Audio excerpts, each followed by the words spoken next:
सचिन, आपण गेल्या काही दिवसातल्या जर विखे पाटलांच्या जर सभा पाहिल्या आणि आरोप प्रत्यारोप पाहिले तर विखे आणि थोरात हे पारंपरिक राजकीय शत्रू आहेत. मात्र आजच्या घटनेनं किंवा जयश्री थोरात यांच्यावर केलेली जी विखारी टीका आहे ह्याचे कुठेतरी हा संघर्ष आणखी टोकदार होणार पुढच्या काळामध्ये असं दिसतंय. निश्चितच आपण बघितलं तर विखे थोरात जे आहे ते परंपरागत विरोधक आहेत. दोघेही एकमेकांवर टीका करण्याची एकही संधी सोडत नाहीत. खरं बघितलं तर सुजय विखे जे आहेत ते जेव्हापासून तिकडे संगमनेरमध्ये सभा घेत आहे आणि थोरातांच्या विरोधात त्यांनी जे रान उठवलेलं आहे, कुठेतरी जयश्री थोरात असतील किंवा बाळासाहेब थोरात असतील यांच्याकडून देखील त्यांना त्याच पद्धतीचं प्रत्युत्तर देण्यात येते. मात्र दोन्हीकडून जे आहे तो संयम पाळला जातोय किंवा टीकेला एक मर्यादा ठेवून ही टीका केली जाते. मात्र जे इतर कार्यकर्ते आहेत किंवा इतर समर्थक आहेत ते मात्र कुठेतरी बोलताना त्यांच्या जीभ घसरत आहे आणि आपल्या नेत्याला दाखवण्यासाठी आपण किती कट्टर आहोत ते दाखवण्यासाठी कुठेतरी हे सगळे प्रकार जे आहेत ते कार्यकर्त्यांकडून घडते आणि त्याचे पडसाद जे आहे ते आता उमटत आहे. खरं बघितलं तर उद्या जे आहेत ते स्वतः राधाकृष्ण विखे पाटील असतील किंवा बाळासाहेब थोरात असतील हे दोघेही या प्रकरणावरती नेमकी काय प्रतिक्रिया देतात किंवा कशा पद्धतीने हे प्रकरण जे आहेत ते समोच्चाराने मिटवण्याचा प्रयत्न करतात हे बघणं जरी महत्वाचं असलं तरी सध्या तरी भाजपचे कार्यकर्ते असतील किंवा काँग्रेसचे कार्यकर्ते असतील हे एकमेकांच्या विरोधात आक्रमक झालेले आहे. विशेषतः काँग्रेस जो आहे तो बाळासाहेब थोरातांचा बालेकिल्ला मानला जातो आणि सुजय विखे त्या ठिकाणावर निवडणूक लढण्यास इच्छुक आहे. सुजय विखेंनी त्या पद्धतीचं कॅम्पेनिंग त्या ठिकाणी सुरू केलेलं आहे. मात्र आता कुठेतरी आजच्या या वक्तव्याने जे आहेत ते सुजय विखे जे आहेत ते आता पुढे कशी काय भूमिका घेतात आणि कार्यकर्त्यांना नेमकं ते काय सल्ला देतात हे बघणं देखील महत्वाचं ठरणार आहे. सचिन, जयश्री थोरात यांच्यावर अगदी खालच्या पातळीवर टीका झालेली आहे. तो व्हिडिओ देखील आता संगमनेर तालुक्यात व्हायरल झालेला आहे. वसंतराव देशमुख ज्यांनी हे वक्तव्य केलं त्यांच्या विरोधात काही काँग्रेसच्या कार्यकर्त्यांनी काय पोलीस ठाण्यात तक्रार दिली आहे का? निश्चितच काँग्रेसचे कार्यकर्ते जे आहेत ते त्यांच्या विरोधात पोलीस ठाण्यात गुन्हा दाखल करणार असल्याची आपल्यापर्यंत प्राथमिक माहिती कळतीये. उद्या खरं तर सकाळपर्यंत या संदर्भातील नेमकं कुठल्या पद्धतीचा गुन्हा त्यांच्यावरती दाखल होतो किंवा काय कारवाई त्यांच्यावरती केली जाते हे बघणं आपलं हे समोर येईल. मात्र सध्या तरी काही वेळापूर्वीची सभा संपलेली आहे आणि आता त्या वक्तव्यानंतर जे आहेत ते संपूर्ण संगमनेर तालुक्यामध्ये वातावरण जे आहे ते तणावाचं झालेलं आहे. नक्कीच, अगदी संगमनेर तालुक्यातलं राजकीय वातावरण तर अगोदरच गेल्या 8-15 दिवसापासून तापलेलं होतं. मात्र या जयश्री थोरात यांच्यावरच्या खालच्या पातळीवरच्या वक्तव्यावरून ते आणखीनच तापणार हे निश्चित आहे. सचिन, आणखीन एक मुद्दा म्हणजे धांदरफळ गावात ही सभा होती आणि तिथे त्या वसंतराव देशमुखांनी हे वक्तव्य केलं. खरं तर सुजय विखेंनी हे सगळं थांबवलं तुम्ही असं म्हणतायत. मात्र सुजय विखेंविरोधात देखील रोष दिसतोय का काँग्रेसच्या कार्यकर्त्याचा?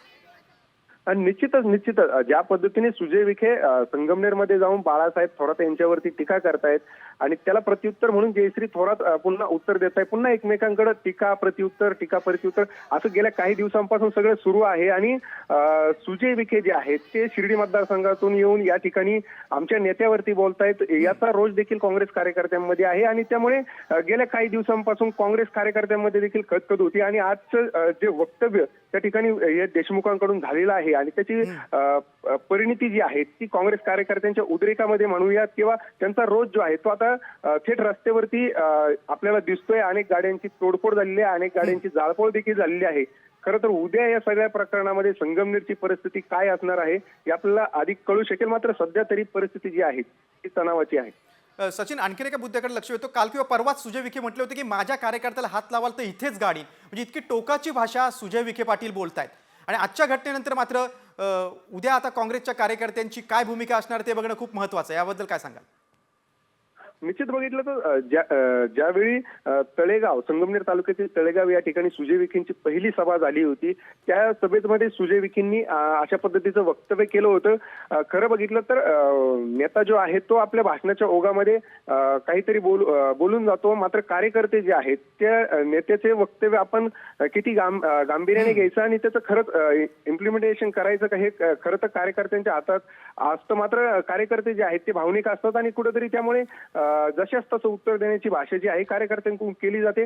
मात्र दोन्ही बाजूंनी आता आज बघितलं तर दोन्ही बाजूंनी एकमेकांवरती जोरदार टीका गेल्या काही दिवसापासून सुरू आहे आणि त्यामुळेच कार्यकर्ते जे आहेत ते एकमेकांच्या विरोधात उभे ठाकलेले आहेत. कारण विखे थोरात हा जो संघर्ष आहे हा अनेक दिवसांपासून किंवा अनेक वर्षांपासूनचा हा संघर्ष आहे आणि एकमेकांच्या मतदारसंघामध्ये हस्तक्षेप आतापर्यंत कधी एकमेकांचा दिसला नाही. मात्र दोघेही आता वेगवेगळ्या पक्षात असल्याने थेट एकमेकांच्या निश्चित सचिन, तुम्ही आमच्या सोबत असेच जोडलेले राहा. आपण प्रेक्षकांना पुन्हा एकदा बातमी सांगूया.